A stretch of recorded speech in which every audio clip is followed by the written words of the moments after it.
আসসালামু আলাইকুম। একজন চাষি লিচু ফাটা নিয়ে আসছে।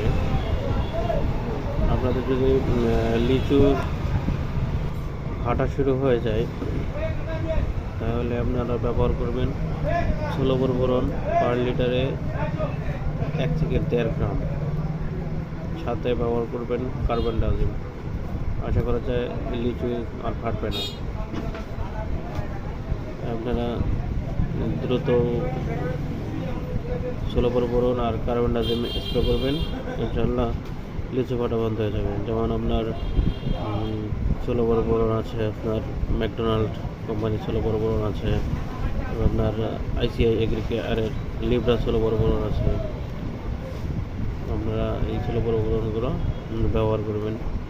এগুলোর মধ্যে আপনার যেটা টপ 10 কোম্পানির 16 বোরন আছে 20%, সেটা ব্যবহার করবেন। লিচু ফাটার সমস্যার সমাধান হয়ে যাবে। আর একটা হচ্ছে যে আপনার লিচু ঝরে যাচ্ছে, ফাটে যাচ্ছে, ঝরে যাচ্ছে, যদি গাছের গোড়ায় পানি কম থাকে পানি দেবেন। আর দ্রুতভাবে চেষ্টা করবেন গাছের গোড়ায় পানি দেওয়ার পরে আমরা এমএফ সার, যেটা মিরো বা পটাশ সারটা দেবেন, তাতে আপনার লিচু ফাটা বন্ধ হয়ে যাবে এবং লিচু ঝরাও বন্ধ হয়ে যাবে।